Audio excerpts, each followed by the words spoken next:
What is up, everybody? Welcome to my What Jesus Said series, part 56. Today, we're going to be reading Matthew chapter 11, verses 25 through 30. Before we get started, as I always mention, make sure you give a like or comment down below if there's something you want to add, and hit that notification bell to get notified of all my videos coming up in the future.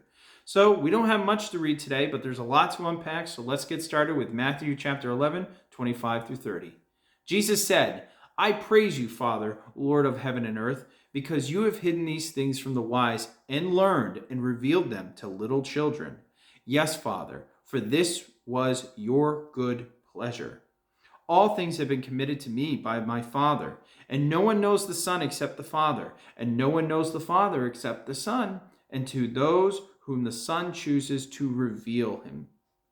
Come to me, all who are weary and burdened, and I will give you rest. Take my yoke upon me and learn from me, for I am gentle and humble in heart, and you will find rest for your souls. For my yoke is easy and my burden is light." So, before we get into how to apply this day to day, let's talk about where Jesus is at and who Jesus is speaking to.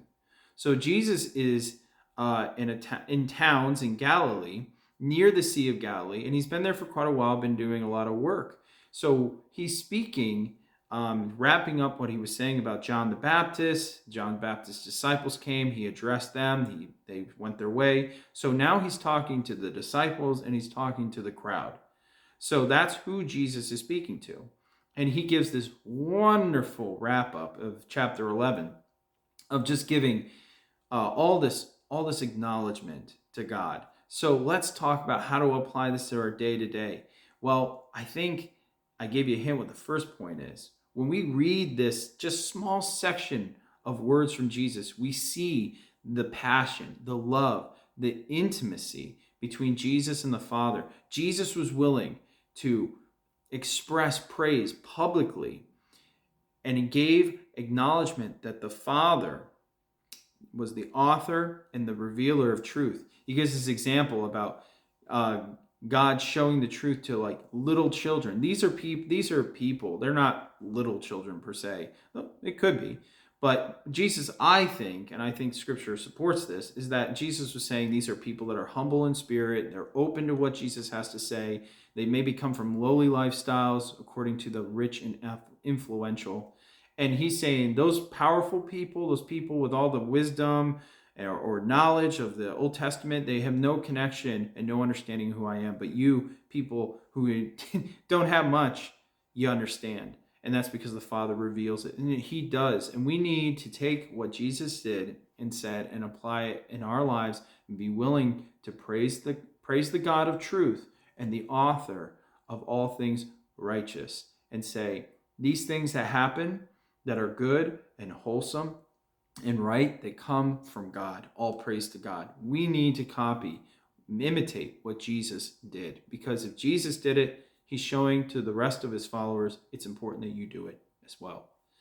Second thing that I want to touch on is verse 27 Jesus talks about the Son and the Father and all this, the Son knows the Father and only the Father knows the Son. So what Jesus is doing is he's making this connection that the God of the Old Testament, the God of heaven, Yahweh, he is him. He's the prophesied Messiah. He's God in flesh. The Trinity is being partially revealed here. And the religious Pharisees and Sadducees would completely understand what Jesus is talking about here. And Jesus already said that, of course, the children will understand because God reveals the truth. And Jesus is saying, hey, here is evidence. Look, no one can understand the Father unless they understand the Son. No one can understand who God is unless they understand that Jesus is God, that he is the representation of God. All things that Jesus acts is who God is. All the judgment, all the praise, all the correction, all the love, everything. It's because Jesus is God. Now, this is good for us as Christians when people say, well, Jesus didn't ever claim to be God. This is a verse where you can point to people and you say, Jesus didn't verbatim say, I am God. So you're right there. But, however, Jesus does make a public statement with lots of eyewitnesses stating, I am God. That's very important for the claims of Christianity, because if Jesus isn't God and he didn't die and resurrect, then as Paul said, we're wasting our time and people shouldn't believe what we claim to be the truth. Finally, the last thing is that Jesus understands, as being a human, because he was fully God and fully man, the exhaustion and the weakness that comes with the body. Now, he is speaking about the soul. He specifically says that. But I also believe that he empathizes and wants to give us rest to both body, mind, and soul. The soul is probably the most important thing to get rest. But Jesus says about transforming and renewing your mind. This is very important that we understand that Christ wants to do a complete transformation from the inside out.